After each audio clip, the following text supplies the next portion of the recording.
AITA for refusing to go to the store when my significant other cooks meals for me. Then he started demanding payment for cooking and said that I should cook for myself. I 35 female have been living with my significant other 38 male for a little over a year now.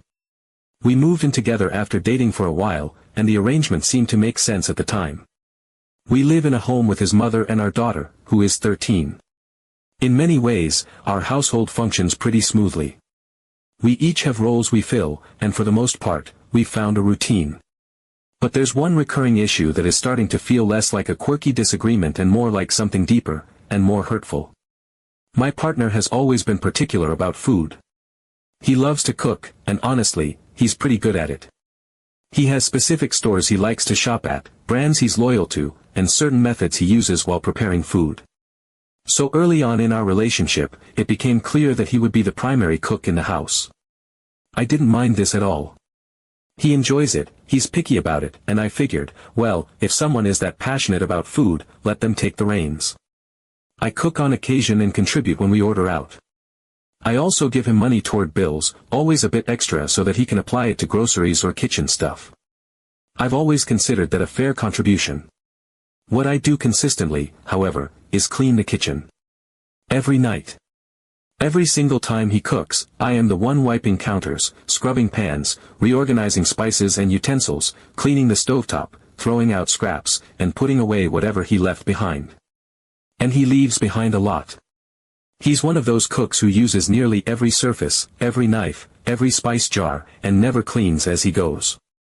By the time dinner is served, the kitchen looks like a bomb went off. I clean it without complaining. It's part of the unspoken agreement. We each have our strengths and preferences, and I'm happy to support his love of cooking by making sure the kitchen doesn't stay a mess. But here's where things start to feel unfair. Despite being the self-declared planner of meals, despite waking up in the morning already thinking about what he's going to cook for dinner, he has this chronic habit of forgetting a key ingredient. And not just once in a while, almost every single time. He can plan a dish at 10 o'clock in the morning, but when it comes time to cook around 6:30 or 7 o'clock in the evening, he'll suddenly realize, oh, we don't have the noodles, or I forgot the tomato paste, or we're out of eggs. And who is the one he turns to, every single time, to run to the store at the last minute? Me. It never fails. He'll be halfway through prepping something, or sometimes not even started, and he'll call out from the kitchen, asking me to drop what I'm doing and go to the store. Sometimes it's when I'm working on a project. Sometimes I'm just trying to unwind from a long day. Sometimes I'm getting our daughter ready for bed or finally having a moment of peace. But no matter what I'm doing, he expects me to grab my keys and leave immediately. When I push back, even gently, when I say something like, "You've been planning this meal since this morning, why didn't you check earlier if we had everything?" Or, "I asked you yesterday if you needed anything for dinner," his response is never understanding. He'll accuse me of being lazy. He'll say I'm not being helpful. He'll tell me that I'm making a big deal out of something small, that running to the store for 10 minutes isn't that hard. It doesn't matter if I've been cleaning all day, or working late, or just want a moment to breathe. If I don't immediately comply, I'm the problem. And it's not just regular evenings. Holidays are worse.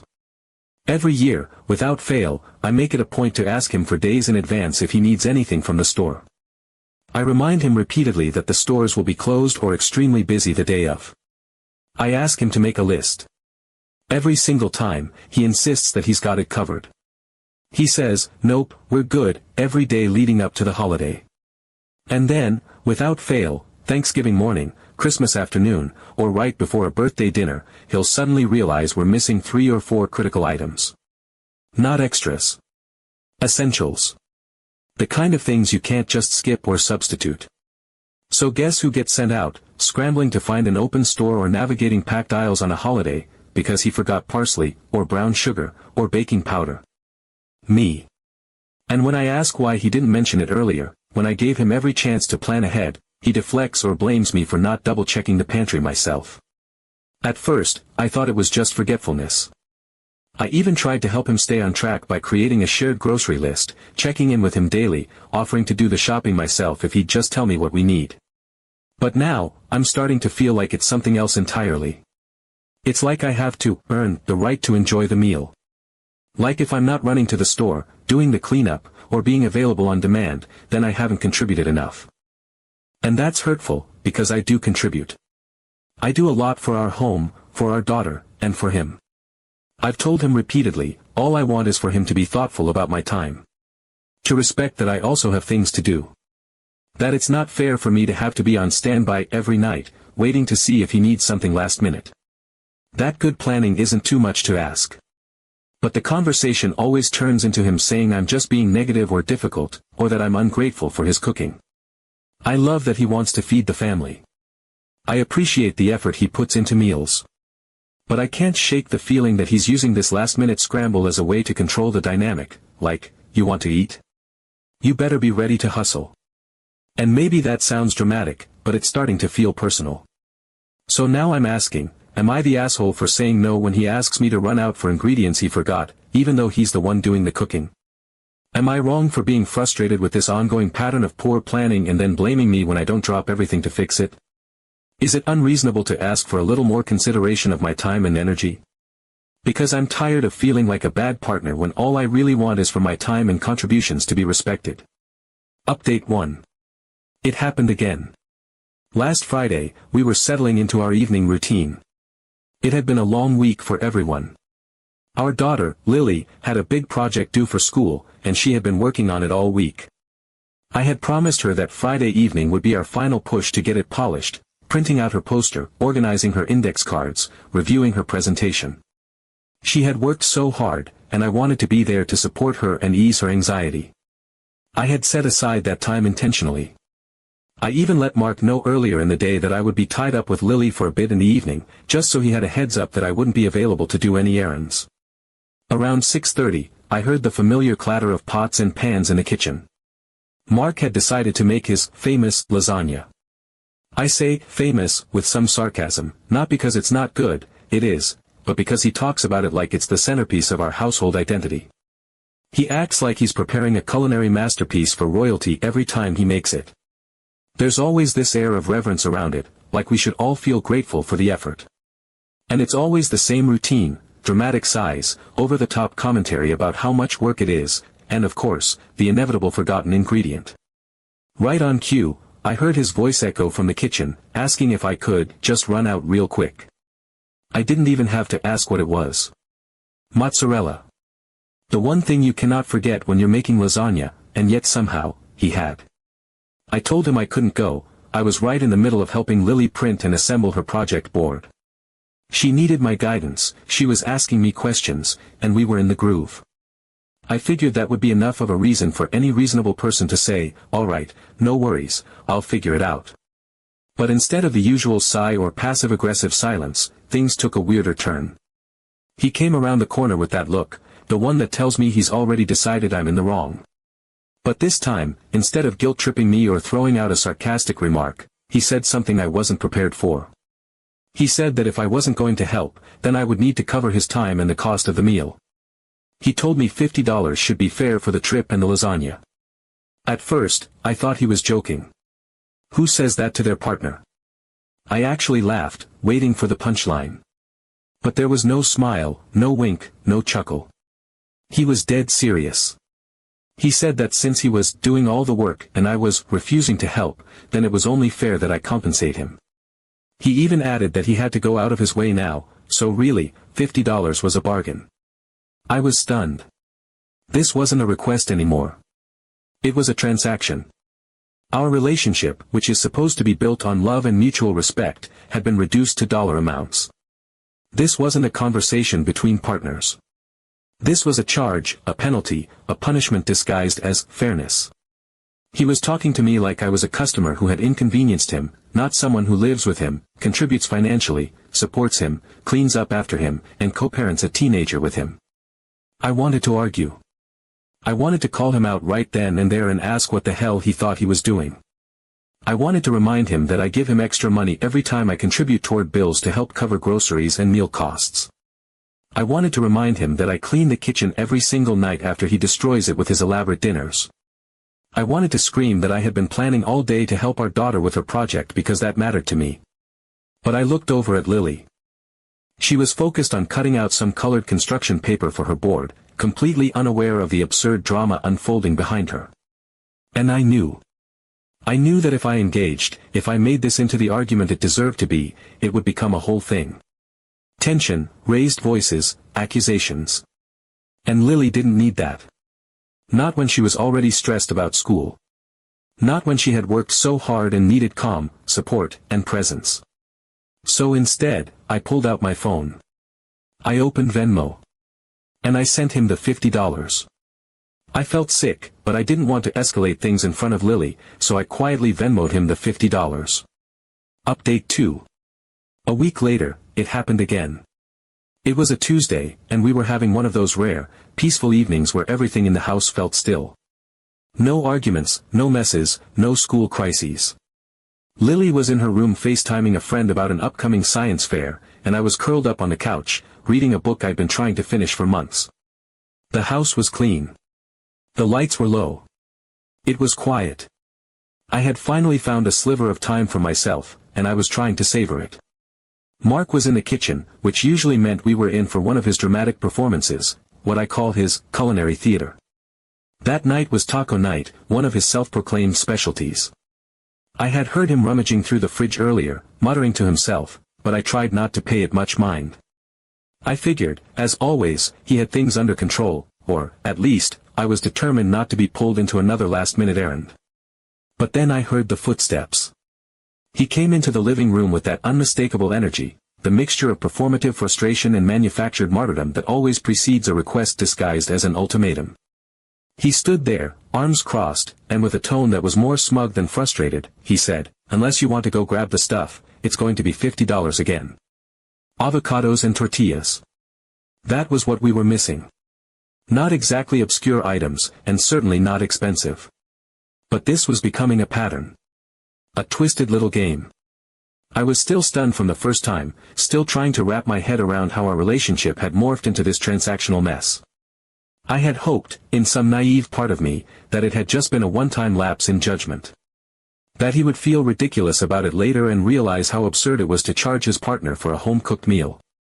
But now here he was again, not even trying to pretend it was a joke. Not even trying to soften it. This time, though, I didn't cave. I stayed seated on the couch, my book still open in my lap, and I looked up at him and said calmly that I wasn't paying him to cook. I said it without anger, without sarcasm. Just the truth. I told him that I contribute to groceries, that I clean up every night, and that I support him in 100 different ways every week.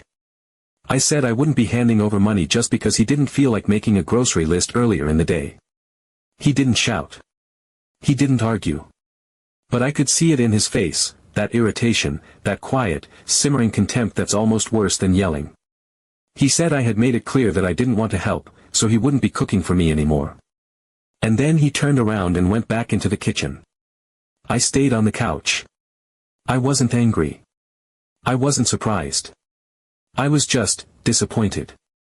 I kept reading, or at least pretending to. A few minutes later, I heard him plating up the food. The smell of seasoned beef and grilled onions drifted into the living room. I heard the soft clinking of dishes and his mother laughing lightly at something he said. Then Lily called out something cheerful, probably thanking him for dinner. And then nothing. Silence. No plate for me. No, "Hey, tacos are ready." Just silence.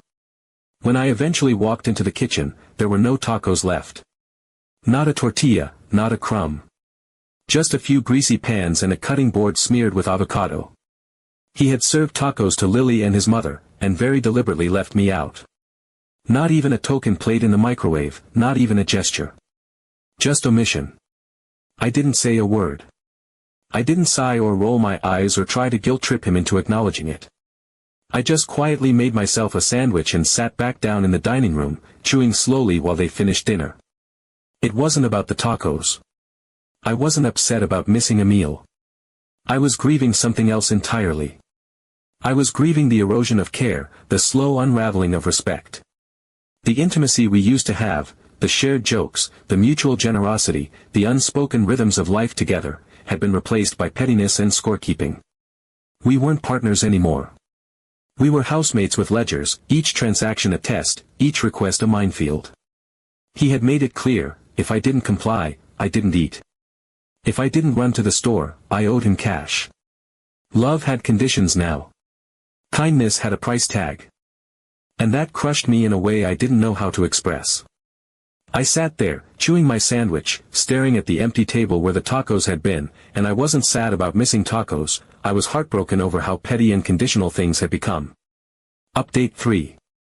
That night was a turning point.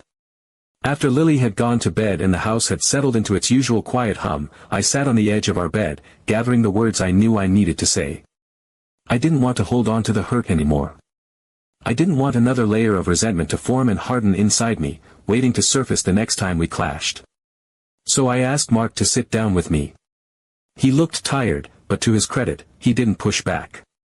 He followed me to the living room, and for the first time in what felt like months, we sat together without distractions, without food, without tension lingering in the air. Just silence and space to talk. I started slowly, careful not to come from a place of anger, because what I really felt was sadness. I told him everything, how disrespected I had felt, how deeply hurt I was being treated more like an employee or a houseguest than a partner. I reminded him of the countless nights I had cleaned the kitchen top to bottom without a single complaint, how I had always been generous with money, never questioning the groceries or the meals, even throwing in extra when bills were tight. I told him how I had always run those last-minute errands not because I had to, but because I cared. Because I wanted to help him succeed at something he was passionate about. Because I loved him. But lately, those errands felt less like support and more like a test I was being set up to fail. Like I was being evaluated for effort, and when I didn't pass his unspoken criteria, I was punished, either by guilt trips, passive-aggressive silence, or worst of all, literal price tags. I said I didn't sign up to pay for meals in a home we both share, with a child we both raise, a life we both built. And if he saw his time, his energy, and his effort as something that required compensation from me, then we had a much deeper issue than forgotten tortillas. To his credit, he listened. Really listened. He didn't interrupt, didn't roll his eyes or launch into defensiveness.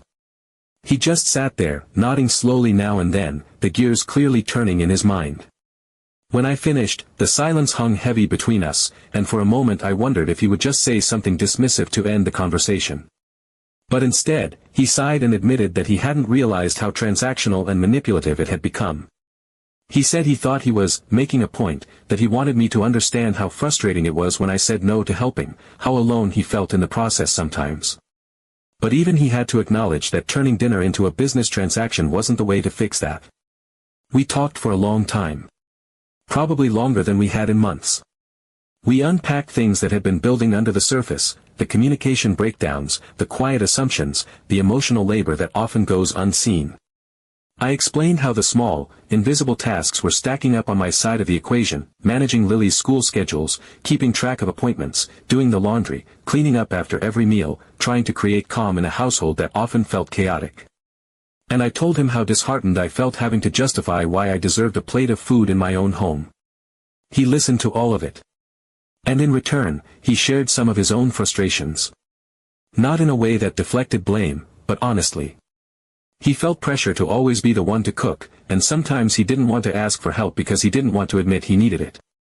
He said he'd felt underappreciated at times, but he now realized that his way of expressing that, by creating this weird, toxic version of accountability, was harmful and isolating.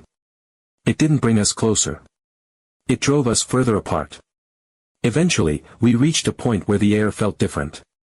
Lighter, somehow. We weren't just airing grievances. We were finally seeing each other again, not as opponents locked in a domestic battle, but as partners who had lost their way a bit. So we decided to reset. We made a new plan together, and this time it wasn't about compromise for the sake of peace, it was about building something more equal. From now on, grocery planning would be a shared responsibility. No more mental load falling on one person. We'd both sit down, go through the list, and double-check the pantry the day before cooking. If something was missing, we'd figure it out together. No more finger-pointing, no more scrambling, and absolutely no more ridiculous invoices. It was a household, not a restaurant. We also agreed to start switching roles once a week. One night a week, I would cook and he would clean. It wasn't just about fairness, it was about respect. About understanding what the other person does and feeling that effort firsthand. I was happy to step into the cooking role sometimes, not just to balance the chores, but to bring something new into our home. A shared experience, not a one-sided performance. The next day, something was different. He thanked me when I cleaned the kitchen. I thanked him when he picked up groceries. It was simple, but it felt sincere. He started asking before cooking if there was anything I wanted or needed. I started checking the fridge without being asked, just in case something slipped through the cracks. And that Friday night, we cooked together, side by side, laughing over spilled beans and arguing gently about spice levels. He chopped, I stirred. We made enchiladas. Together. And after dinner, he got up and started wiping the counters while I poured us both a drink. We're not perfect. There are still small moments of tension, still things we're working on. But this time, it feels like we're actually working together. Like we're finally acting like a team.